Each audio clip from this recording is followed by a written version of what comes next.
नमस्कार, सत श्री अकाल, आदाब दोस्तों। स्वागत है आप सभी का एक बार फिर से वर्क मॉप द्वारा शुरू की गई कहानियों की इस खास मुहिम में, जहां आप सुनते हैं हर दिन नई नई दिलचस्प कहानियां और हर कहानी आपको देती है एक नई प्रेरणा रोजाना। जी हाँ दोस्तों, हमारी हर नई कहानी आपके अंदर करती है एक नई सकारात्मक ऊर्जा का संचार। आज भी एक ऐसी ही कहानी लाए हैं आपके लिए जो निश्चित ही आपके अंदर एक नया आत्मविश्वास और जुनून पैदा करेगी। दोस्तों, ये कहानी है जयपुर के रहने वाले शिव प्रकाश श्रीमाली की जिंदगी के बारे में। जी हाँ, आज हम मिलेंगे इनसे और जानेंगे इनकी जिंदगी की पूरी कहानी सिर्फ और सिर्फ इनकी अपनी जुबानी। लेकिन इनसे मिलने से पहले दोस्तों, आइए इनके बारे में कुछ खास बातें कर लें। दोस्तों, आपको बता दें, शिव प्रकाश श्रीमाली राजस्थान मरुधरा ग्रामीण बैंक के चेयरमैन पद से सेवानिवृत्त हुए हैं। जी हाँ, ये पूर्व बैंकर है और वर्तमान में एक मोटिवेशनल स्पीकर एंड यूट्यूबर है। दोस्तों, ये एक ऐसे शख्स हैं जिन्होंने 18 वर्ष की आयु में ही सरकारी नौकरी प्राप्त कर ली थी। 1980 में इन्होंने बैंकिंग क्षेत्र में कदम रखा था और स्टेट बैंक ऑफ बीकानेर में बतौर क्लर्क कार्य किया। लगातार कड़ी मेहनत और सच्ची लगन से काम करते हुए ये धीरे धीरे पदोन्नत होते गए और अपने 40 वर्षों के कार्यकाल में इन्होंने क्लर्क से लेकर एक चेयरमैन बनने तक का सफर तय किया। 40 वर्षों तक बेहतरीन सेवाएं देने के पश्चात ये राजस्थान मरुधरा ग्रामीण बैंक जयपुर के चेयरमैन पद से सेवानिवृत्त हुए हैं।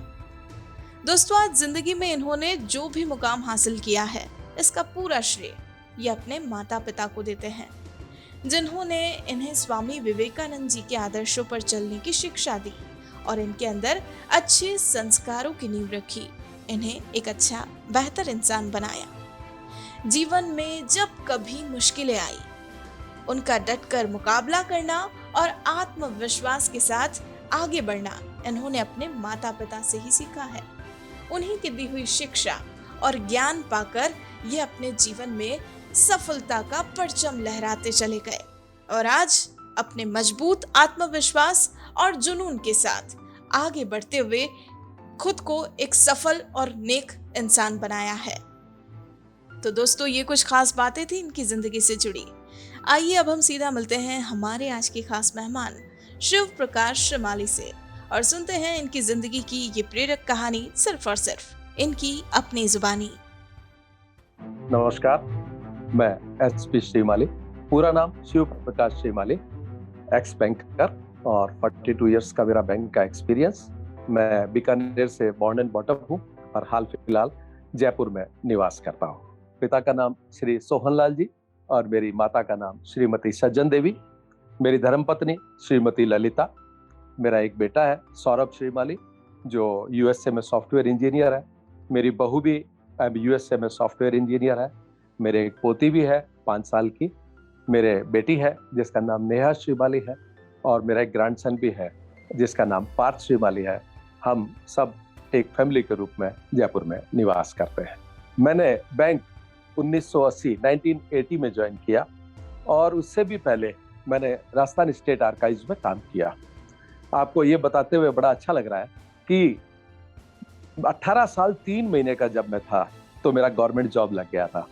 मैंने पहले राजस्थान स्टेट आर्काइव्स में जो काम किया 1.5 साल और उसके बाद इच्छा बैंक में आने की थी। यहाँ मैं आपको एक और बात इंटरेस्टिंग बताना चाहता हूँ।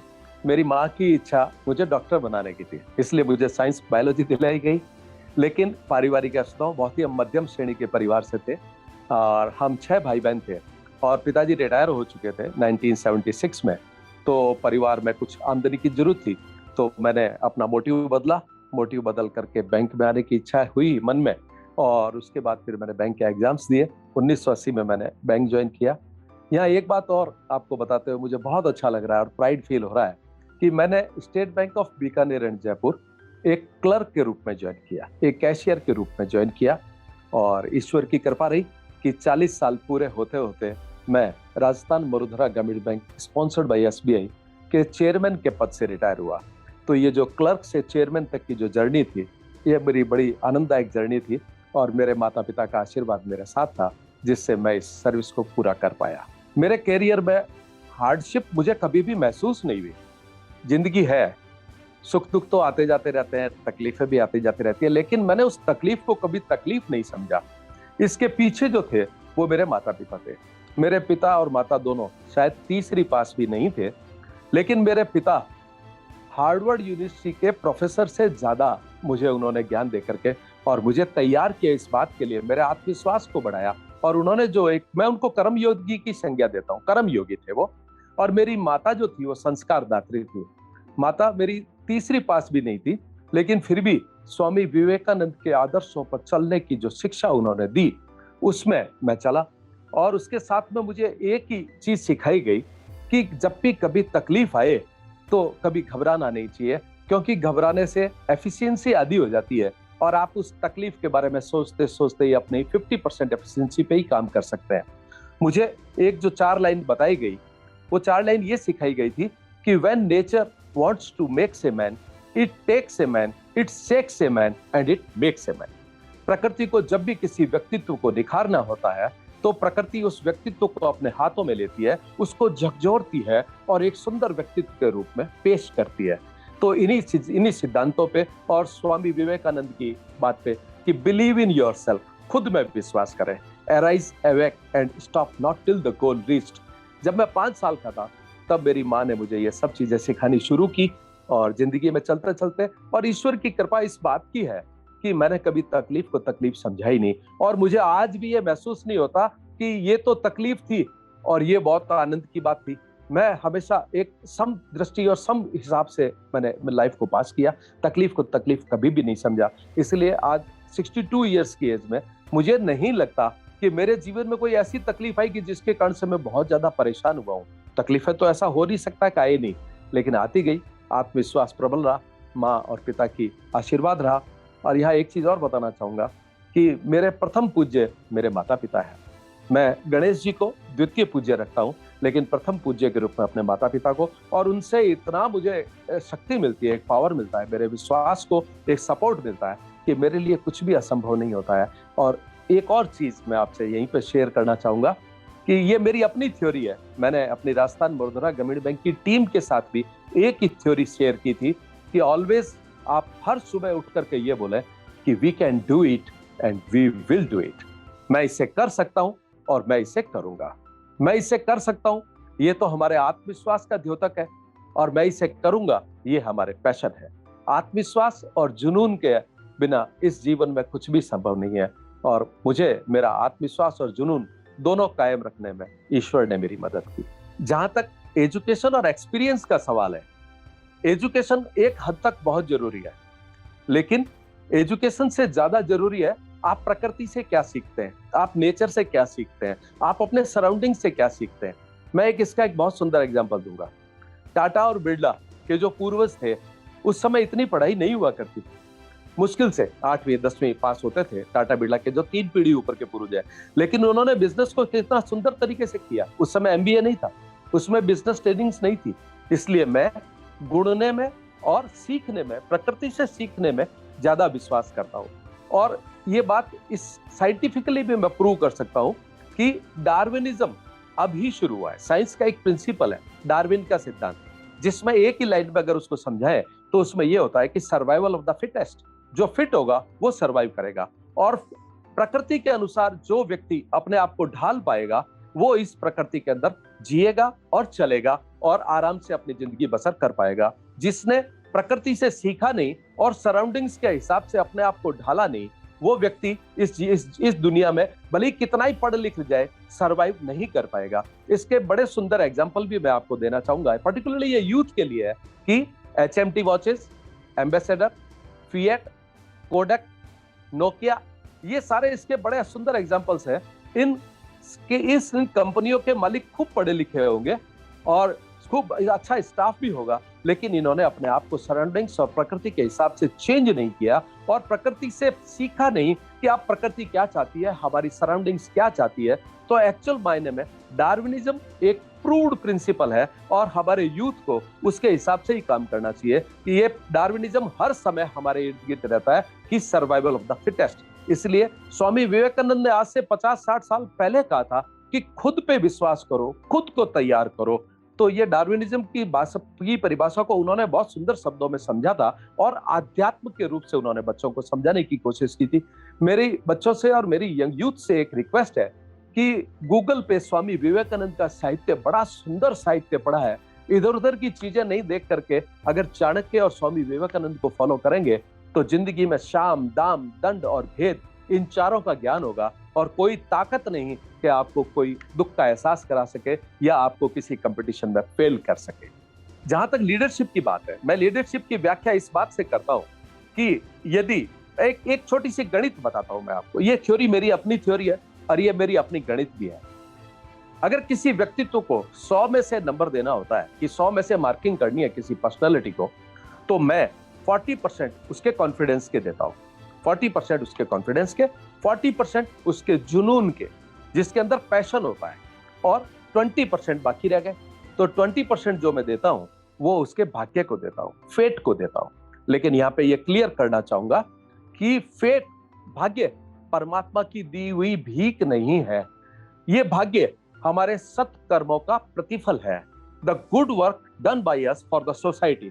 हम जो अच्छे नेक काम, पुण्य काम, गरीब की मदद, ये इस तरीके जो काम करते हैं, इससे हमारे भाग्य का निर्माण होता है। और ये 20% जो होता है वो इन नैतिक कार्यों से बनते हैं, एक मॉरल जो वर्क होते हैं उनसे बनते हैं। यहाँ एक चीज और क्लियर करना चाहूंगा मैं अपने यूथ को, अपने प्रिय श्रोताओं को, कि इस 20% के बगैर previous 80 is a big zero. ये बड़ी सुंदर थ्योरी है। आप इसको अगर ध्यान से और मन लगा करके सुनेंगे आपको आनंद आएगा। 40% सेल्फ कॉन्फिडेंस, 40% पैशन, जुनून, 40% फेट, फेट मतलब भाग्य, भाग्य परमात्मा की दी हुई भीख नहीं, हमारे सत्कर्मों का प्रतिफल। तो और इन 20 के बिना 80 एक बिग जीरो। तो यहाँ पे जो निचोड़ निकलता है वही निचोड़ ये निकलता है कि 20 होना बहुत जरूरी है और 20 के लिए हमारा सोसाइटी में नैतिक कार्य करना बहुत जरूरी है, जिसके अंदर एक मॉरल हो और सर्विस ऑफ द सोसाइटी हो। अपने से गरीब, अपने से लाचार, इन लोगों की मदद करेंगे, इसको पुण्य कार्य कहते हैं। भाग्य बनता है कि आप अपने जीवन में मानव बने रहें। किसी धर्म की आवश्यकता नहीं है, केवल अगर मानव धर्म का पालन कर लें तो आपको दूसरे किसी चीज की जरूरत नहीं है। और अगर आप मानव बने हुए रह गए तो आपको 20 में से 20 नंबर मिलेंगे, और अगर 20 में से 20 मिल गए तो आपके पहले के 80 मिलकर के आपको 100% नंबर मिलेंगे। और ये तीनों चीजें आत्मविश्वास को बढ़ाती है। तो लीडर जो बनता है वो आत्मविश्वास से बनता है। और इसके पीछे एक चीज और, सफलताएं आत्मविश्वास बढ़ाती है। ये एक थ्योरी है लीडरशिप की। जैसे जैसे सफलता मिलती है वैसे वैसे आदमी का आत्मविश्वास बढ़ता है। जैसे जैसे आत्मविश्वास बढ़ता है वैसे वैसे जुनून बढ़ता है। अब ये दो चीजें तो आदमी अपने हाथ से, अपने कर्म से बढ़ा लेता है, लेकिन जो तीसरी चीज है नैतिक कार्य, इसके लिए आदमी को, मानव को, बच्चों को अपने इंद्रियों पे पूरा संयम रखना पड़ता है, ताकि हम इंद्रियों पे संयम रख करके अपने से बड़ों का आदर करें, सोसाइटी का सम्मान करें और 20 अंक पूर्ण हासिल करें, ताकि हमारे 100 आउट ऑफ 100 हो जाए। तो लीडर जो बनता है वो आत्मविश्वास से, अपने पैशन से और अपने जो एक मॉरल वैल्यूज है उनको इंक्रीज करके लीडर बनता है। प्रत्येक व्यक्ति के जीवन में खूब सारी कठिनाई आती है, टफ काम मुझे भी मिले। और दूसरी बात, मैंने अपने बैंक में अपने मैनेजमेंट से रिक्वेस्ट करके हमेशा चैलेंजिंग टास्क लिए। और अभी मैं आपको बताना चाह रहा था कि मुझे कौन सी कठिनाई बहुत टफ लगी। दोस्तों, हकीकत बात बताऊं तो मुझे कुछ भी टफ लगा ही नहीं। मेरे जीवन में कठिनाइयां तो बहुत आई और आती भी रहती है, लेकिन मैंने उनको एज ए चैलेंज लिया। मैं जब भी कोई कठिनाई आती है तो मैं ये सोचता हूं कि इससे बाहर कैसे निकलूं। मैंने कभी भी ये नहीं सोचा कठिनाई के पीरियड के दौरान कि ये कठिनाई क्यों आई। मैं अपने आप को डाइवर्ट करता ही नहीं।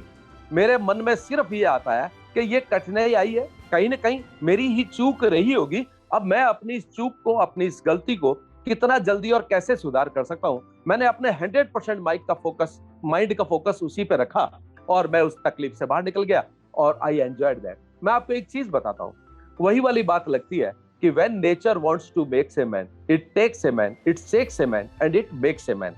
और इसके आगे एक दूसरा मेरा अपना प्रिंसिपल है, एक विज्ञापन भी आता है, डर के आगे जीत है। तो जहां आप डर से बाहर आ गए वहां से जीत शुरू हो गई। और जैसे ही जीत शुरू होती है मन के अंदर एक इतने आनंद की अनुभूति होती है और एक सेल्फ प्राइड की फीलिंग होती है जो उस कठिनाई की पीड़ा को दूर कर देती है, उस कठिनाई की पीड़ा को दूर कर देती है। मैं एक बार फिर रिपीट करता हूं कि 62 साल का मैं हो चुका हूं। मैं सोचने पर मजबूर हूं कि मेरे जीवन में ऐसी कौन सी कठिनाई आई थी जिसने मुझे बहुत दुखी किया, लेकिन मैं सोच नहीं पा रहा हूं। ना ही मैं आपको ऐसी कोई कठिनाई बता पा रहा हूं कि मेरे जीवन में ऐसी कोई कठिनाई आई थी। मुझे नहीं लगता। मैंने हर कठिनाई को चैलेंज की तरह लिया। जैसे एक पहाड़ पे कूदने का होता है या आसमान से जो कूदते हैं छतरी लेकर के, मैंने अपनी जिंदगी की हर कठिनाई को वैसे फील किया। एक बार लगा, जब प्लेन से आदमी नीचे कूदता है तो उसको 2 मिनट के लिए लगता है। उसके बाद में जैसे ही छतरी खुलती है वो उसको एंजॉय करता है, वो तैरता है हवा के अंदर, भले कितनी भी ऊंचाई पे हो। उसके मन में डर नहीं होता है, क्योंकि डर जा चुका होता है और जीत शुरू हो चुकी होती है। इसलिए कठिनाई को कभी कठिनाई लेना ही नहीं चाहिए। और हर रात के बाद सवेरा होता है। मैं आपसे रिक्वेस्ट करता हूं, आप ये मान के चलें, हर रात के बाद सवेरा है और ईश्वर ने हमारा हाथ पकड़ रखा है। ईश्वर का हाथ हमेशा हमारे हाथ में है, क्योंकि हमने कर्म अच्छे किए। इसलिए फिर घूम करके मैं वहीं आता हूं, मानव बने रहें। यदि मानव बने रहेंगे, ईश्वर आपका हाथ नहीं छोड़ेगा। ईश्वर का मतलब मैं किसी भगवान से नहीं लेता हूं। मेरे लिए भगवान, अल्लाह, ईसा मसीह और जितने भी वाहिगुरु सब एक ही समान है। मैं किसी धर्म विशेष में विश्वास नहीं करता। हाँ, एक एलमाइटी गॉड है, एक एलमाइटी स्ट्रेंथ और ताकत है जो इस सृष्टि को चला रही है और जो हमें इस बात की प्रेरणा देती है, इस बात के लिए बाध्य करती है। जब तक आप नेक काम करते रहेंगे, जब तक आप अच्छे और सही रास्ते पे चलते रहेंगे, तब तक मेरी ताकत आपके साथ रहेगी। आपने एक शाहरुख खान का एक डायलॉग था एक फिल्म में, मुझे बहुत अच्छा लगा था, कि जिसमें उसने कहा था, जब कोई व्यक्ति किसी भी चीज को दिल से चाहता है, मन से चाहता है, पूरे जुनून से चाहता है, तो पूरी कायनात उसके साथ जुड़ जाती है उस टारगेट को हासिल करने के लिए, उसकी इच्छाओं की पूर्ति के लिए। तो दोस्तों, प्रकृति को साथ रखें, नेक बन करके रहें। हाँ, जिंदगी में कोई पीड़ा लगेगी नहीं और मेरी तरह happiest man of the world बन करके आप अपने जीवन को गुजारेंगे। मैं अपने श्रोताओं को एक बात और बताना चाहता हूं अपने अनुभव के हिसाब से, करें वही जो आपके मन को अच्छा लगे।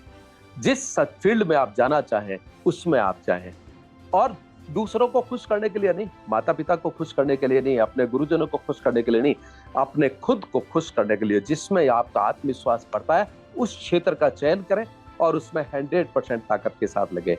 मुझे बैंकिंग का तजुर्बा है, मेरी इच्छा बैंकिंग की थी। मैंने खूब सारे मेंढक का डिसेक्शन किया, जॉक काटे, फ्रॉक काटी, सब कुछ काट के डिसेक्शन किया, लेकिन अंतर मन में मेरी इच्छा बैंकिंग इंडस्ट्री में थी। मैंने बैंकिंग इंडस्ट्री को सेलेक्ट किया और उसके बाद में मैं आपसे फिर वापस यही कहूंगा, किसी भी फील्ड में जाएं, 100% होकर के तैयारी करें, अपना जुनून बनाएं। अर्जुन को जैसे चिड़िया की आंख दिखती थी, वैसे आपको आपका फोकस्ड टारगेट देखना चाहिए। बैंकिंग इंडस्ट्री में यदि आप अपना करियर बनाना चाहते हैं, तो मैं सिर्फ आपको एक ही सलाह दूंगा, स्पीड विद एक्यूरेसी। यदि आप बैंकिंग में आना चाहते हैं, 2 चीजें आपके पास होना चाहिए, स्पीड विद एक्यूरेसी। स्पीड, जो बैंकिंग का एग्जाम होता है उसमें भी केवल यही देखा जाता है कि उसमें स्पीड के साथ एक्यूरेसी कितनी है। जल्दबाजी में अक्सर लोग गलतियां करते हैं, लेकिन बैंकिंग के जो एग्जामिनेशन है वो इसी पे बेस्ड रहते हैं कि आप जल्दबाजी में सही कितना चलते हैं। क्योंकि बैंकिंग इंडस्ट्री के अंदर यदि आप बैंक में काम करते हैं, एक बिंदी अगर मिस हो गई तो वैल्यू अनलिमिटेड हो जाती है उसकी, और जल्दबाजी में किसी भी तरीके का किया हुआ कोई भी काम बहुत खराब होता है। तो हमारे इसमें एप्टीट्यूड टेस्ट या बैंकिंग एग्जामिनेशन जो होता है उसमें मेन फोकस इसी पे रखता है, जनरल इंटेलिजेंसिया लेवल और प्लस स्पीड विद एक्यूरेसी। तो यदि हमारे कोई साथी बैंकिंग में आना चाहें तो इन 2 चीज पे करें, और बैंकिंग की जो किताबें आती है और जो एग्जामिनेशन की जो सीरीज आती है उनको सामने घड़ी रख करके, स्टॉप वॉच रख करके घर में प्रैक्टिस करें। किसी तरीके की कोई ट्रेनिंग की जरूरत नहीं है, कहीं बाहर जाने की जरूरत नहीं है। आप खुद, आपके पास तो गूगल है, हमारे पास तो गूगल भी नहीं था। मैं अपनी एक और चीज बताता हूँ, वहां पे जिस समय मैं बैंकिंग की तैयारी कर रहा था उस समय 30 रुपए में 1 महीने पढ़ाया जाता था। 30 रुपए ट्यूशन फीस 1 महीने पढ़ाया जाता था। लेकिन मुझे ये बताते हुए बड़ा फक्र महसूस हो रहा है कि उस समय हमारे पास 30 रुपए नहीं हुआ करते थे। मेरे परिवार में उस समय 30 रुपए सरप्लस नहीं होते थे, मैं ट्यूशन नहीं कर पाया। और इसी बात की एक दिमाग में थी कि यदि विपरीत परिस्थितियों में कोई आदमी कोई काम करता है, उसकी खुशी की कोई सीमा नहीं होती है, उसके सेटिस्फेक्शन की कोई सीमा नहीं होती है। और मेरे पिता ने सिर्फ एक लाइन मुझे सिखाई कि खुद ही को कर बुलंद इतना कि खुदा खुद बंदे से पूछे कि बता तेरी रजा क्या है। तो हमने तो ईश्वर को भी इस बात के लिए मजबूर किया, अपनी मेहनत से, अपने आत्मविश्वास से, अपने नेक कार्यों से और अपने माता पिता के आशीर्वाद से, कि ईश्वर खुद हमको पूछता है कि बता तेरी रजा क्या है। एक भी काम ऐसा मेरे जीवन में नहीं हुआ जो मैंने चाहा और नहीं हुआ। ये कृपा उसी की है, लेकिन इस कृपा के लिए आपको अपनी तैयारी करनी पड़ती है। स्वामी विवेकानंद, चाणक्य, माता पिता, इन सब के आदेशों की पालना करते हुए। और एक चीज मैं आपको और बताना चाहूंगा कि माता पिता को, आत्मा को जितना कोई व्यक्ति खुश रखता है, उसकी तरक्की की कोई लिमिट नहीं होती है। आज हमारे माननीय प्रधानमंत्री नरेंद्र मोदी को देखिए ना, जब भी कोई अच्छा काम होता है, वो हर अच्छे काम के बाद हम आज तक में या समाचारों पे देखते हैं कि वो अपनी माँ के पास गए, उनका आशीर्वाद लिया, और वो जो कुछ भी 100 रुपया 50 रुपया देती है वो लिया और अपने सर पे हाथ फिरवा के आते हैं। कितनी असीम ताकत है माता पिता के आशीर्वाद में। हमारे यूथ को, हमारे बच्चों को ये समझने की जरूरत है कि माता पिता का आशीर्वाद ईश्वर के आशीर्वाद से भी आगे खड़ा रहता है। एक छोटा सा दोहा है, गुरु गोविंद दोऊ खड़े, काके लागू पांव, बलिहारी गुरु आपकी के गोविंद दियो बताए। तो गुरु तो, प्रथम गुरु तो माता पिता ही है। ये स्कूल के अध्यापक और कॉलेज के लेक्चरर तो बहुत बाद में आते हैं, प्रथम गुरु हमारे माता और पिता। इसलिए गुरु का स्थान गोविंद से भी आगे है, जो इस दोहे से प्रूव होता है। मैं बार बार एक ही बात पे फोकस करता हूं हमारे यूथ के लिए, हमारे युवाओं के लिए, कि अपने माता पिता की बात को मजाक नहीं समझे, अपने माता पिता की बात को रोज की कही हुई बात नहीं समझे। उनकी एक एक बात के अंदर हजारों बाइबल, हजारों गीता और हजारों कुरान छुपी हुई पड़ी है। आप उसको एक बार मन से समझने की कोशिश करें और मन से उसको अध्ययन करने की और मनन करने की कोशिश करें। फिर देखिए, आप तकदीर के बादशाह होंगे। क्या अचीवमेंट है इसके बारे में मैं जरूर बताऊंगा, और मैं अपने मन की बात और अपने जो एक निजी बात है वो मैं आपसे शेयर करूंगा, क्योंकि मैं जब भी बात करता हूं तो मन से करता हूं, और यदि आप लोगों के साथ जुड़ रहा हूं तो मन से जुड़ रहा हूं। इसमें छुपाव कुछ होना ही नहीं चाहिए। दोस्तों, मैं यहाँ आपसे बताना चाहूंगा कि मेरे पिता एम्बुलेंस ड्राइवर थे। हम 6 भाई बहन थे। आप अच्छे से समझ सकते हैं इस बात को कि एक एम्बुलेंस ड्राइवर 6 बच्चों का पालन पोषण कैसे कर सकता है। मेरे पिता जब एम्बुलेंस लेकर के डॉक्टर्स के घर जाते थे, तो डॉक्टर्स उस समय बड़े बड़े डॉक्टर हुआ करते थे, आज से 60 साल पहले की बात कर रहा हूं मैं, और उनको बहुत देर तक धूप में, सर्दी में खड़े होकर के इंतजार करना पड़ता था। जब तक डॉक्टर तैयार होकर के अंदर से नहीं आता था, तब तक फादर को बाहर खड़ा रहना पड़ता था। और कई बार जब मैं 5-6 साल का था, 7 साल का था, तो मेरे फादर घर पे आकर के शेयर करते थे कि आज तो 1-1.5 घंटे उस डॉक्टर ने के बाहर, घर के बाहर खड़े होकर के इंतजार किया, तबीयत खराब हो गई, गर्मी इतनी ज्यादा थी कि बर्दाश्त नहीं कर पाया। हे भगवान, मेरे बच्चे को इतना बड़ा बनाना, लेकिन बड़ा बनाने के साथ मानव बनाना, कि वो किसी गरीब को या किसी अपने से नीचे के अधिकारी, अपने कर्मचारी को घंटे घंटे 1.5 घंटे गर्मी में इंतजार नहीं कराए। ये मैंने उनकी बात को सुना जब मैं 6-7 साल का था। मुझे अपने पिता की तकलीफ का एहसास हुआ, और फिर वो जो उनके मन से जो एक बात निकलती थी कि हे भगवान, मेरे बच्चे को, मेरे बेटे को इतना बड़ा आदमी बनाना कि मुझे अच्छा लगे और मेरी आत्मा को शांति हो। वो दिन था और आज का दिन है कि मैंने केवल और केवल इसलिए मेहनत की कि मेरे पिता आज दुनिया में नहीं है, पर आज वो ऊपर से भी अगर नीचे देखते होंगे तो उनको प्राइड फील होता होगा। मैं राजस्थान मरुधरा ग्रामीण बैंक, जिसकी 700 शाखाएं थी, 3000 मेरी टीम में कर्मचारी थे, 30,000 करोड़ का पोर्टफोलियो था, मैं उसका फर्स्ट पर्सन चेयरमैन बन करके रिटायर हुआ। मेरी गाड़ी के ऊपर भारत सरकार की प्लेट लगती थी, और 2 गाड़ी मेरी गाड़ी के आगे चलती थी और 2 गाड़ी मेरी गाड़ी के पीछे चलती थी। और जब मैं उसमें बैठता था तो कांच में से ऊपर आसमान की तरफ देख करके अपने पिता को प्रणाम करता था कि अगर आपने ये इच्छा जाहिर नहीं की होती तो शायद मैं इस आज मुकाम पर नहीं पहुंच सकता। और आपने जो अपने पेट को काट करके, मैं ये वर्ड यूज करूंगा, मेरे माता पिता ने अपने पेट को काट करके, अपने पेट पे गांठ बांध करके हमें इंग्लिश स्कूल में पढ़ाया। घर में 5 रुपया नहीं होते थे, लेकिन हमारी 10 रुपया फीस भरी जाती थी। उस समय इंग्लिश स्कूल की फीस 10 रुपया होती थी, और हमारे घर में 5 रुपया स्पेयर में नहीं होता था, लेकिन फादर 10 रुपए की फीस भरते थे। और उस फादर की, पिता की, माता की इच्छाओं को ध्यान में रखते हुए हमने ये मुकाम हासिल करने की कोशिश की। और अचीवमेंट तो इससे बड़ा अचीवमेंट क्या हो सकता है कि एक क्लर्क बैंक के चेयरमैन के पद से रिटायर हो, और जिसका ऐसा मान सम्मान हो, जो 16 जिलों का मालिक हो फाइनेंशियली। ये मेरे लिए बड़ी प्राइड की बात थी, और मैं इसके लिए, इसका पूरा श्रेय अपने माता पिता और ईश्वर को देता हूँ, अपने परिवार को देता हूँ, मेरे यार दोस्तों को देता हूँ जिन्होंने मुझे सहयोग दिया, आगे बढ़ने में मेरी मदद की। और इस बात को भी देता हूँ कि ईश्वर ने मुझे नेक कार्य और सत्कर्म करने के लिए हमेशा प्रेरित किया। ये सब उन्हीं का आशीर्वाद था और उन्हीं का सब कुछ था। अभी जहां तक बचपन की बात है, बार बार मेरे जहन में माता पिता आते हैं, तो बचपन की बातें भी थी। बचपन में बहुत ज्यादा सुख का माहौल नहीं देखा, बहुत ज्यादा पैसे नहीं थे तो खिलौने भी नहीं थे, पैसे तो नहीं थे तो बाहर आना जाना भी नहीं था। और लेकिन बचपन में जो माँ बाप का प्यार मिला, वैसा प्यार तो मैं आज सब कुछ मेरे पास में, करोड़ों रुपए का मालिक हूं मैं, लेकिन वो प्यार महसूस नहीं करता जो प्यार मेरे माता पिता ने मुझे दिया। मेरे बचपन में स्कूल जाता था, स्कूल से आ जाता था, माँ पढ़ने बैठाती थी, 5-5 6-6 घंटे पढ़ता था, क्योंकि कोचिंग नहीं थी, क्योंकि ट्यूशन नहीं थी। तो बचपन का सुख तो आज भी दिया, आज भी वो सुख महसूस नहीं करता जो बचपन का सुख मैंने अपने माता पिता की गोद में और उनकी परवरिश में पाया। और उन्होंने जिस तरीके से हमें पाला पोसा, हम 6 बच्चों को पाला पोसा, 4 बहनें और 2 भाई। तो बीकानेर में मैं पढ़ता था और छोटे छोटे स्कूलों में आगे से। एक बात आपको बताना चाहूंगा कि मेरे बचपन का सबसे सुखी समय वो था जब मेरे को रात को जल्दी सोने की आदत है। आज भी मैं जल्दी सोता हूँ और उस समय भी जल्दी सो जाता था। साइंस थी, मेरे माता पिता को तो फिजिक्स और केमिस्ट्री की स्पेलिंग भी नहीं आती थी, मुझे सेल्फ स्टडी करनी पड़ती थी। घर में कोई भी ऐसा नहीं था जो मुझे एक साइंस का फार्मूला भी समझा दे। तो मैं रात को सोता था और सुबह 2 बजे 2:30 बजे उठता था। जब 2-2:30 बजे उठता था, मेरी माँ सारा काम निपटा करके रात को 10-11 बजे सोती थी और 2:30 बजे मेरे साथ उठती थी और मेरे साथ उठ करके मेरे पास बैठती थी। उस समय का लाइट चली जाती थी, पंखे भी नहीं होते थे। मेरी माँ पंखी लेकर के, जो छोटी पंखी होती है, वो पंखी लेकर के मेरे को हवा करती रहती थी।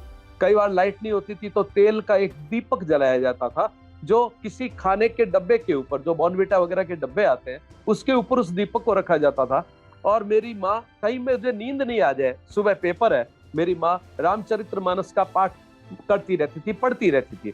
तो माँ रामचरितमानस का पाठ पढ़ती थी, मैं अपनी साइंस की किताब पढ़ता था और 2:30 बजे से लेकर के सुबह 5 बजे तक हम माँ और बेटे दोनों जागते थे। मैं तो फिर 5 बजे सो जाता था, माँ फिर से काम में लग जाती थी। तो जीवन का सबसे बड़ा सुख यही था। और आज जीवन में अगर कुछ सीखा है तो इन्हीं पलों को, इन्हीं समयों को ध्यान में रखते हुए इसको सीखा। बहुत ज्यादा बचपन में आनंद नहीं ले पाए हम, क्योंकि 18 साल 3 महीने पर जो बच्चा घर की फाइनेंशियल कमियों को पूरा करने के लिए नौकरी लग जाता है, आप बहुत अच्छे से समझ सकते हैं कि उस बच्चे ने बहुत ज्यादा ऐसा आनंद बाहर जाकर के यार दोस्तों के साथ या कॉलेज का नहीं होता था।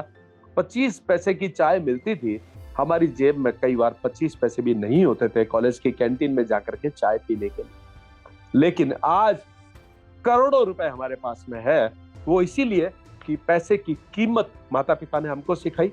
और चूंकि अभावों में जिए हम, इसलिए हमको आज भी कीमत पता है। मेरा महीने का अपना निजी खर्च 5 रुपया भी नहीं है। मैं आप लोगों से ये सब बातें इसलिए शेयर करता हूं कि ये जरूरी नहीं है कि हमारे कोचिंग हो, ये जरूरी नहीं है कि हमारे पीछे एसी चलता हो, ये जरूरी नहीं है कि हमारे चलाने के लिए हमारे पास स्कूटर हो। जरूरी ये है कि आपके अंदर जुनून कितना है, आपकी आत्मविश्वास कितना है, आपके ऊपर आपकी माता पिता का आशीर्वाद कितना है। इन सब बातों के ऊपर जाकर के आपका भविष्य बनता है और इस भविष्य को कोई नहीं रोक सकता है। मेरे जीवन का कोई भी ऐसा 18 साल तक ऐसा कोई भी नहीं है कि मैंने कभी कोई बहुत ज्यादा आनंद लिया हो। मैं 16-17 साल तक तो शायद पिक्चर देखने भी नहीं गया। माता पिता लेके जाते थे। एक धन्ना जाट करके एक फिल्म थी, वो मुझे याद है। एक किसान और भगवान करके फिल्म थी। ये 2 फिल्में मुझे याद है जब मैं 5-6 साल का था और मेरे माता पिता मुझे अपने साथ पिक्चर देखने लेके गए थे। इससे ज्यादा कोई बड़ा आनंद नहीं लिया। हाँ, माँ की चिंता का आनंद लिया और बाप के कर्मयोगी होने का आनंद लिया। ये आनंद बहुत लिया। अब एक चीज दिमाग में आती है कि यदि मुझे टाइम मशीन में डाला जाए या मुझे अपने समय में वापस भेजा जाए तो मैं और कुछ नहीं, मेरे जीवन में जो मुझे लगता है कि ये काम मैं नहीं कर पाया या मेरी जो गलतियां रह गई इस जीवन को बिताने में, मैं उन सबसे पहले उन गलतियों में सुधार करना चाहूंगा कि वो गलतियां दोबारा नहीं हो और मैं फिर से एक नया काम शुरू करना चाहूंगा। मेरे हमेशा जीवन में एक ही रहता है, नया क्या, नया क्या। तो मैं हर बार फिर से कुछ नया करना चाहूंगा। मेरा एक सिद्धांत है कि we should not be the followers, we should be the makers of the principles. और लाइन हमसे शुरू होनी चाहिए, हम लाइन का हिस्सा नहीं होना चाहिए। मेरी जिंदगी का हमेशा एक यही सिद्धांत रहा है। तो मैं वो सब नए काम करना चाहूंगा जो मैं अब तक कर चुका हूं, उनको रिपीट नहीं करूंगा। उनमें जो मेरी गलतियां रही है उनको मैं सुधार करूंगा और आगे बढ़ना चाहूंगा। ये मैं ईश्वर पे छोड़ता हूं कि वो मुझे क्या बनाना चाहता है। मेरी अपनी कोई इच्छा नहीं है। हाँ, ईश्वर से रोज एक चीज जरूर मांगता हूं और टाइम मशीन पे भी मांगूंगा कि हे ईश्वर, मुझे परमार्थ के लिए सामर्थ्यशाली बना, मुझे इतनी ताकत दे कि मैं आम जन का भला कर सकूं और जो लाचार, निर्बल, जो ईश्वर के मारे हुए और जो गरीब और कमजोर है, उनको अपने साथ लेकर के आगे चल सकूं। मैं अगर दोबारा मुझे अगर ये सारे पावर्स और सारे चांस मिलता है तो मैं केवल यही काम करूंगा। मैंने अपनी जिंदगी में दुआओं के अलावा कुछ नहीं कमाया। मैंने अपने 42 साल की सर्विस लाइफ में 1 रुपया रिश्वत का खाना विष्ठा खाने के बराबर समझता था। मैंने अपनी जिंदगी में 1 रुपया रिश्वत नहीं खाया, क्योंकि मेरे उस ऑक्सफोर्ड यूनिवर्सिटी के प्रिंसिपल मेरे पिता ने मुझे एक संदेश दिया था कि बेटा, पैसा चोरी का मत खाना। यदि तू चोरी का पैसा खाएगा तो तेरी आंख में वो गर्मी नहीं रहेगी और तेरी आवाज में वो बुलंदी नहीं रहेगी। इसलिए जिस दिन तू चोरी कर लेगा, तेरी आवाज भी चली जाएगी और तेरा आई कांटेक्ट भी खत्म हो जाएगा। तो इसीलिए मैं अपने पिता को हार्वर्ड यूनिवर्सिटी का प्रोफेसर कहता हूँ। हार्वर्ड यूनिवर्सिटी का प्रोफेसर शायद ये इतनी चीजें नहीं सिखाता है, पिता ने सिखाई। और यहाँ मैं आपको फिर से वही बात रिपीट करना चाहता हूँ कि शिक्षा बहुत ज्यादा मायने नहीं रखती है। शिक्षा एक ब्यूटिशियन का ऑफिस है जिसके अंदर एक आदमी जाकर के या एक औरत जाकर के बहुत सज धज करके बाहर आ जाती है। असली शिक्षा माता पिता के द्वारा दी हुई शिक्षा, प्लस आपने सराउंडिंग से क्या सीखा, वातावरण से क्या सीखा और गिर गिर के क्या सीखा, ये शिक्षा होती है। इसका अनिवार्य होना बहुत जरूरी है। तो मैं जितनी बार भी अपनी लाइफ में मुझे लगा कि यहाँ मुझसे गलती हुई, उन सारी गलतियों को सुधार करना चाहूंगा और हर बार नया काम करना चाहूंगा। और ये छोड़ता ईश्वर पे ही हूं कि वो मुझसे फिर से क्या कराना चाहेगा, क्योंकि आदेश तो उसी का रहता है। हमारा बस नहीं चलता है, हम तो कठपुतलियां है। वो जैसे नचाता है, जैसे हमारे कर्म होते हैं वैसे हम कर्म करते भी चले जाते हैं। जैसा खाए अन्न वैसा होए मन। यदि हमारा अन्न पाप का है, यदि अन्न जो रोटी हमने बचपन में खाई हमारे पिता के कमाई की नहीं होती, हमारे पिता के पसीने की कमाई की नहीं होती, तो शायद हम आज इतने ऊपर पहुंच ही नहीं सकते थे। हमने अपने पिता के पसीने की कमाई को खाया तो आज उनकी पसीने की कमाई हमारे रूपी छोटे से पौधे के अंदर ड्रिप इरिगेशन का काम करती है। ये मेरी अपनी थ्योरी है। जब आपके पिता पसीना बहाएंगे तो उनका पसीना हमारे जैसे उनके बच्चे रूपी पौधों के अंदर ड्रिप इरिगेशन का काम करेगा। एक एक बूंद 100-100 लीटर पानी के बराबर का काम करेगी और वो पौधा फ्लोरिश होकर के आम का पेड़ बनेगा। यहाँ पे मेरा ये संदेश खाली यूथ के लिए नहीं है, आम नागरिकों के लिए जो हिंदुस्तान के वासी है। क्योंकि जिस तरह से देश का मॉरल टर्पिट्यूड होता चला जा रहा है, जो नैतिक पतन होता चला जा रहा है, आम आदमी जो भ्रष्ट होता चला जा रहा है, मेरा उन सब के लिए एक संदेश है कि अपने पसीने को प्योर रखें। इस पसीने में हराम की कमाई को नहीं आने दे, इस पसीने को हलाल की कमाई बना करके रखें, ताकि ये पसीना आपके बच्चों के ड्रिप इरिगेशन का काम करे, जिसमें किसी बाहर के खाद की, यूरिया की जरूरत नहीं हो, नेचुरल ऑर्गेनिक खाद की तरह काम करे। अपनी कमाई को हलाल का बना करके रखें, हराम का नहीं। अब बात करते हैं ये अभी जो एपिडेमिक्स गया है कोरोना का, जिससे सारी दुनिया त्रस्त हुई। मैं ईश्वर से डर करके और ईश्वर को साक्षी मान करके और ईश्वर के आशीर्वाद से आपको बताना चाहूंगा, हमारे दरवाजे को भी कोरोना ने नहीं छुआ। मेरे घर में 10 मेंबर, 8 मेंबर, 6 मेंबर हर समय रहे, किसी को एक बार भी कोरोना नहीं हुआ। बस नित्य प्रति ईश्वर की प्रार्थना करता था, गूगल की धूप करता था और नेक कार्य करता था। जितना हो सकता था उतना नेक कार्य करता था। कई कोरोना के पेशेंट्स रिश्तेदार थे, उनके घर के बाहर जाकर के टिफिन रख के आने का काम करता था और जो मदद मॉरली कर सकता था वो मैं मदद करता था। कोरोना, मैं आपसे फिर यहाँ पे निवेदन करता हूँ कि कोरोना क्यों आया। ये कोरोना प्रकृति के साथ हमारी की हुई छेड़छाड़ का प्रत्युत्तर है। ये प्रकृति ने हमें उसके साथ छेड़छाड़ करने का एक छोटा सा दंड दिया है कि अगर आप मेरे साथ छेड़छाड़ करोगे तो मेरा ये रूप भी है। मैं फिर भी ईश्वर का आभार व्यक्त करता हूं कि हिंदुस्तान में कोरोना का जो इम्पैक्ट 150 करोड़ लोगों पे आ सकता था, उतना बड़ा इम्पैक्ट नहीं आया। ये हमारी इम्यूनिटी, हमारी मजबूरियों में और हमारी कमजोर परिस्थितियों में जीने के कारण हमारे गरीब लोगों की इम्यूनिटी बहुत शानदार इम्यूनिटी है, जो पसीना बहाते हैं, जो अभावों में जीते हैं और जिन्होंने मुश्किलों का सामना कर रखा है, उनकी इम्यूनिटी के कारण से कोरोना का इफेक्ट बहुत ज्यादा नहीं आया। और इसकी अच्छी चीज तो ये कि हमको वो सारी चीजें फिर से सिखा दी कि जूते घर से बाहर खोलो, घर में घुसते ही हाथ मुंह धोवो, कुल्ले करो, उसके बाद करो। और जहां तक छुआछूत की बात है, नमस्ते करना सिखा दिया। पूरे विश्व में हमारे नमस्ते की कीमत हुई, हमारा हिंदुस्तान का परचम लहराया, हमारी हिंदुस्तान की संस्कृति को सराहा गया। ये कोरोना की पॉजिटिव बातें थी। और नेगेटिव बात तो यही है कि हमारे बहुत सारे अपनों को इस कोरोना ने छीन लिया। और बड़ी छोटी उम्र में भी कुछ लोग गए, कुछ बड़ी उम्र में भी गए, लेकिन ये सब प्रकृति के हाथ में होता है। प्रकृति के ऊपर हमारा जोर नहीं चलता है। ईश्वर, अमिताभ बच्चन ने एक बड़ी सुंदर बात कही थी कि जो काम अच्छा होता है वो ये मान के चले कि ये ईश्वरीय आशीर्वाद है, और जो काम अच्छा नहीं होता है, हमारी इच्छा के विरुद्ध होता है, वो ये मान के चले कि ये उसकी इच्छा है और उसकी इच्छा के ऊपर हमारा जोर नहीं चलता है, हमारा कोई बस नहीं चलता है। इसलिए दोस्तों, अच्छे कार्य करते रहे। कोरोना कुछ नहीं कहेगा, होगा भी तो आके निकल जाएगा। मुझे तो ये लगता है कि शायद होकर के भी निकल गया।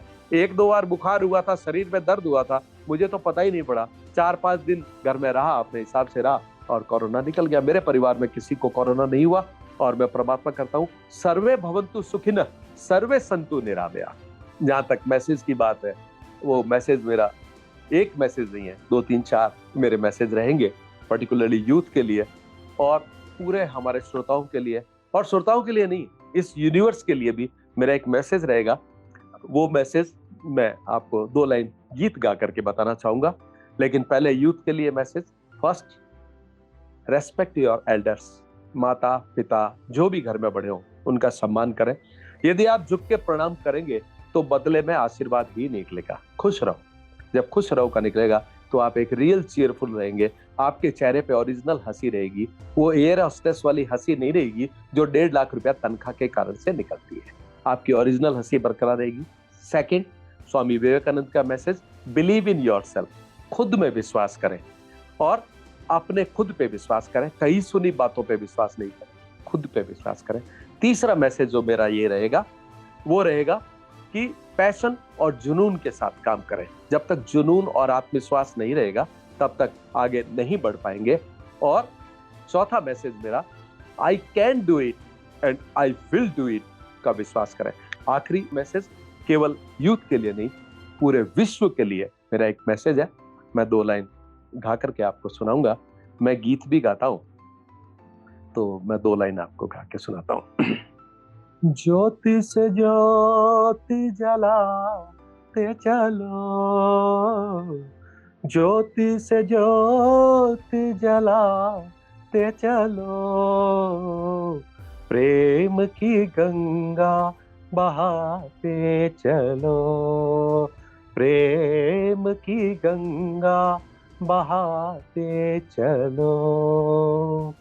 राह में आए जो दीन दुखी, राह में आए जो दीन दुखी, सबको गले से लगाते चलो, प्रेम की गंगा बहाते चलो।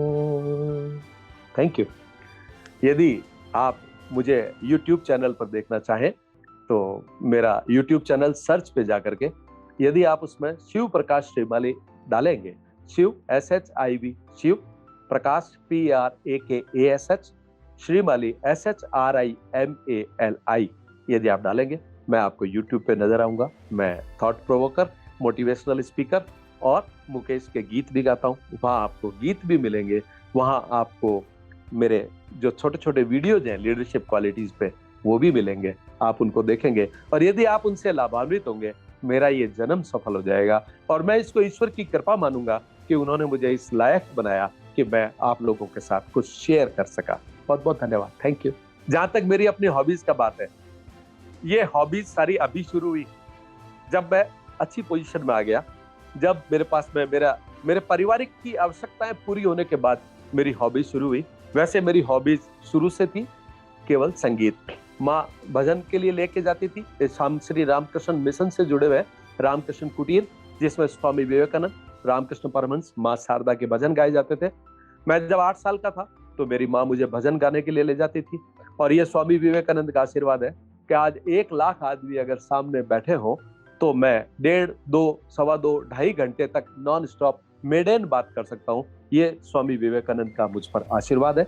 और उसके बाद धीरे धीरे जब कॉलेज में आया तो फिर मेरी मुकेश के गीत गाने की आदत पड़ी और मैं लगातार मुकेश के गीत गा रहा हूँ। और एक्स्ट्रा टाइम के अंदर मेरे 2 ही शौक रहते हैं। एक तो मेरे घर के चारों तरफ जो भी गंदगी पड़ी हुई है मैं उसकी सफाई करता हूँ, उसको साफ सुथरा करता हूँ। मैं अपने पार्क को, अपने बगीचे को बिल्कुल तैयार मैं खुद करता हूँ।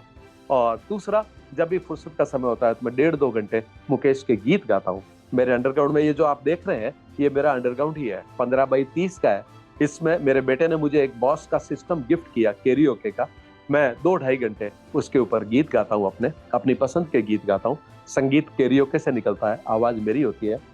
मैं आपको एक गीत इसी पे ही चला करके बताता हूँ। मैं तो एक ख्वाब हूँ, इस ख्वाब से तू प्यारे न कर, प्यारे हो जाए तो फिर प्यारे का इजहार न कर।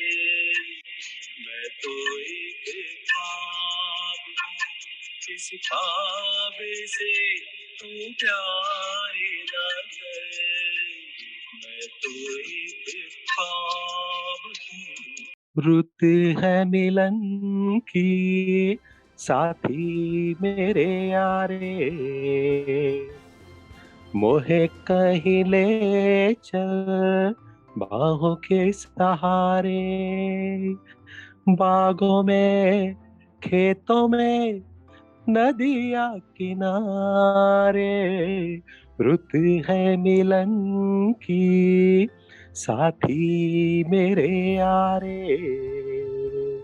आज मैंने आपका बहुत बड़ा समय लिया, मेरे सारे श्रोताओं का खूब समय लिया, अपनी जिंदगी की कुछ व्यक्तिगत बातें भी करी, थोड़ा सा रुलाया भी सही, लेकिन ये सच्चाई है और मैंने दिल से बात की है। यहाँ पे मैं आपको एक छोटी सी एक कहानी 1 मिनट की सुनाना चाहूंगा। मैं ऐसा क्यों करता हूँ, मैं आपसे जब बात करता हूँ तो खुल के क्यों करता हूँ, मन की सारी बातें क्यों बताता हूँ। एक जंगल में एक बार आग लग गई। जब जंगल में आग लग गई तो हाथी, चीता, शेर, हिरण, भालू, रीछ सभी लोग बड़े बड़े बर्तन लेकर के, बड़ी बड़ी बाल्टियां लेकर के, हाथी अपनी सूंड में भर करके नदी से पानी लेकर के जाने लगा और जंगल की आग को बुझाने के प्रयास करने लगे। वहीं पेड़ के ऊपर एक छोटी सी चिड़िया बैठी थी, मेरे जैसी। उस चिड़िया ने जब उस लोगों को जंगल की आग बुझाते करके पानी ले जाते हुए देखा तो उसके मन में एक सवाल आया कि मुझे भी कुछ करना चाहिए। तो चिड़िया उड़ करके गई, नदी में से चोंच में पानी भरा और पानी भर करके और उसने जंगल के ऊपर डालना शुरू किया। तो पास में गिलहरी बैठी थी और जो हथनी थी उसने उसकी मजाक उड़ाई, अरे चिड़िया, तू काहे के लिए छोटे सी आत्मा को कष्ट देती है, इतने से पानी से इतनी बड़ी आग के अंदर क्या फर्क पड़ेगा। पता है चिड़िया ने क्या जवाब दिया? चिड़िया ने जवाब दिया कि फर्क पड़े या ना पड़े, इतिहास गवाह रहे कि जब जंगल में आग लगी थी तो चिड़िया उड़ करके कहीं दूर नहीं चली गई थी। उसने अपने साथियों का, अपनी टीम का पूरा साथ दिया और जो विपत्ति आई थी उसमें एक टीम स्पिरिट के साथ में उस विपत्ति से बाहर निकलने की कोशिश करने में चिड़िया का अपना सहयोग था। तो ये जो मैं आपसे बात कर रहा हूँ वो भी केवल इसीलिए कर रहा हूँ कि मैं भी चिड़िया की तरह इस सोसाइटी को, जिसने 62 साल मुझे हर पल कुछ न कुछ दिया, कुछ न कुछ सिखाया, तो मैं अपने अनुभव को आप यूथ के साथ, आप यंग जनरेशन के साथ शेयर करूं इस बात के लिए कि आपको इन विपरीत परिस्थितियों में आगे कैसे आप निकल सकते हैं। इसके लिए मैं आपके साथ बात करूं, आपके आत्मविश्वास को बढ़ाने में, आपके जुनून को बढ़ाने में, आपकी नैतिक वैल्यू को बढ़ाने में मैं आपका कुछ अगर उस चिड़िया की तरह कर पाया तो मुझे लगेगा कि मैंने सोसाइटी से केवल लिया ही लिया नहीं, मैंने कुछ उसको दिया भी। तो दोस्तों, आपने मेरे साथ अपना 1 घंटा गुजारा, मुझे सुना। यदि आप इस तरीके की और चीजें मुझसे सुनना चाहते हैं, मेरे पास में खूब सारी कहानियां हैं जो हर किसी न किसी मॉरल के साथ जुड़ी हुई है। तो आप हमारे इस चैनल को सब्सक्राइब करें, आप इसके ऊपर रिक्वेस्ट भी भेज सकते हैं, तो मैं आपके पास साथ में 5-5 मिनट के अपने इंटरव्यूज, जिसमें हर बात पे एक कहानी होगी। मुझे पता है 1 घंटा किसी के पास नहीं है किसी को भी सुनने के लिए, तो मैं छोटे-छोटे 5-5 मिनट के अपने वीडियोस आपके साथ शेयर करना चाहूँगा हमारे इस चैनल के माध्यम से। यदि आपको आवश्यकता हो, यदि आप समझें और यदि आप अप्रूव करें, तो निश्चित रूप से आप इसके ऊपर दें। मुझे वो एक मुकेश का गीत याद आ रहा है कि कल और आएंगे मुझसे बेहतर कहने वाले सुनने वाले, क्यों कोई मुझको याद करे, क्यों वक्त अपना बर्बाद करे। मैं पल दो पल का शायर हूँ, पल दो पल मेरी कहानी है, पल दो पल मेरी हस्ती है, पल दो पल मेरी जवानी है। आप लोगों का बहुत बहुत बहुत शुक्रिया। आज आपने मुझे 40 साल, 45 साल, 50 साल पीछे जाने का अवसर दिया और मैंने अपनी जिंदगी को फिर से रिवाइंड किया। मुझे अपने आप में बहुत संतुष्टि, बहुत आनंद, और मेरे माता पिता को एक बार फिर से मैंने एक श्रद्धांजलि दी। आपका बहुत बहुत आभार, इस चैनल का आभार जिसने मुझे अवसर दिया। बहुत बहुत धन्यवाद। Thank you. फिर मिलेंगे इस उम्मीद के साथ। Thank you very much. दोस्तों, आप सुन रहे थे शिव प्रकाश श्रीमाली की जिंदगी की कहानी, सिर्फ और सिर्फ इनकी अपनी जुबानी। ऐसी ही इंस्पायरिंग स्टोरीज रोजाना सुनने के लिए आप हमारे चैनल को सब्सक्राइब करें और बेल आइकन जरूर दबाएं। और अगर आज की ये कहानी आपको पसंद आई है तो इसे लाइक, कमेंट और शेयर करना ना भूलें।